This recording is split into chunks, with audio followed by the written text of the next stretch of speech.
Hi guys, and welcome to my first lecture video. This lecture will be on the Han Dynasty. So we're going to travel from Ramona all the way to China.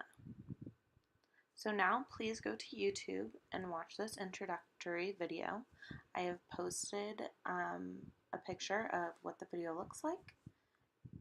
So now that you guys got a really good idea of the Han Dynasty, where it is, what it is, who started it, we're going to go into all of that in a little more detail. So as you can see, this is a map of how big the Han Dynasty was, and you can really see that it took up so much of China, so you really understand how big the impact was of the Han Dynasty. So we know that the Han Dynasty was the second largest dynasty in all of Chinese history and lasted over 400 years. In the video, they talked a little bit about the Golden Age. Hopefully you took some notes on that. It was so prestigious that it was so comparable to how big the Roman Empire was. It also started to fall after the reign of the Qin Dynasty. We also talked about Liu Bang becoming the first emperor. And the fun fact about him was he was the only emperor who was originally a commoner. So they talked about that in video about how he was, a commoner and he was just like the people, but then he defeated an army and he became one of the biggest, most prestige emperors in all of Chinese history. So here we can talk about where the empire's capital was. And the emperor really chose this because it was in the center of all of the empire, and all the major roads converged into that one spot. And it was at the eastern end of the Silk Road, which we learned about, and we'll talk a little bit about in this video as well. And because of this, the population quickly grew. And it grew from 250,000 because this acted as their political, cultural, and militaristic center. So when the Han Dynasty eventually fell, it was because of the internal corruption and the external advances from the nomadic people. When the Han Dynasty ended, China was in a state of chaos, and it eventually split into 3 kingdoms, as you can see above in the map. And that would remain split up for the next 350 years. So Confucianism was the official ideology in the Han Dynasty, and it told its citizens what to believe in, how to live their lives, and it really led to the building of schools and colleges.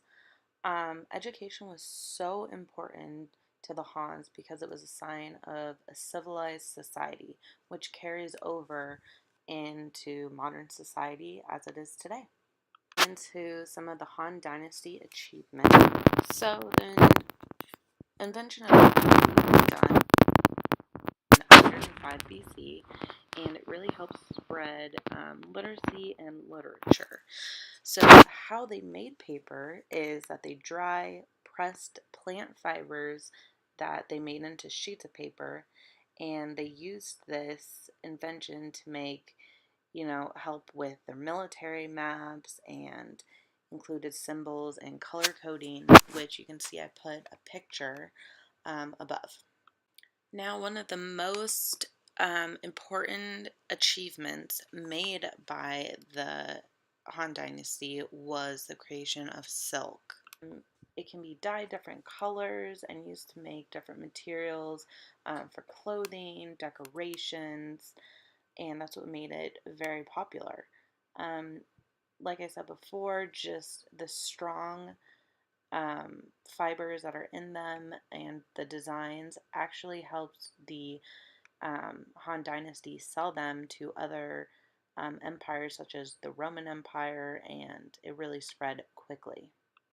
So I mentioned before that schools were very important during the Han Dynasty. So when public schools first started, they were only for boys.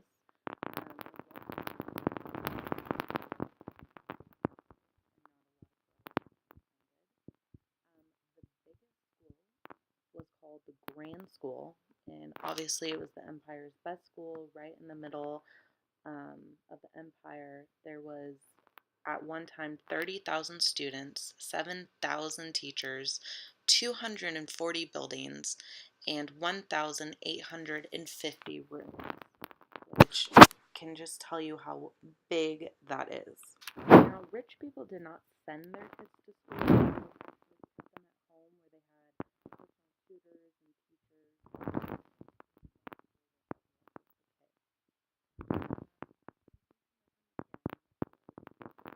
So obviously, the boys in school learned to memorize pages of the philosophy and also the 100 schools of thought. In school, there was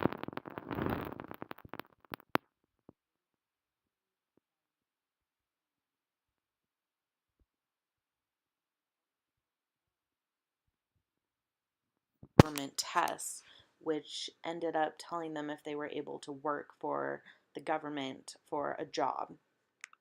So here's also a picture I found of a classroom. And now please go watch this other YouTube video for this introductory video on the Silk Road and enjoy it. So just like a quick overview, what was the Silk Road? It was a whole network of trade routes. The first official trade happened around 130 BCE. There were so many goods exchanged: food, spices, silk, paper, gunpowder, jewels, glass, metals, dyes, and so much more. But aside from goods, languages, religions, food, technology, and artistic ideas were also traded as well.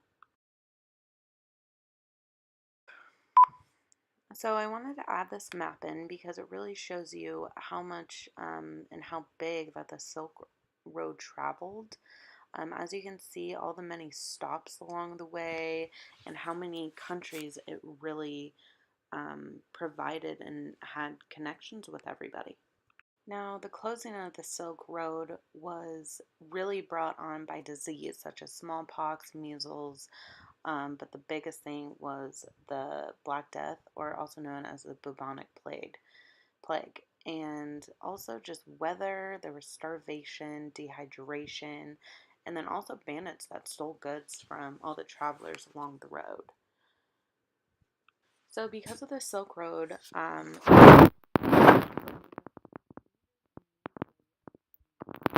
wanted to do trade with other countries, and so this really forced the merchants to use ships and boats in the sea. This was known as the Age of Discovery, which we will talk about in our next lesson.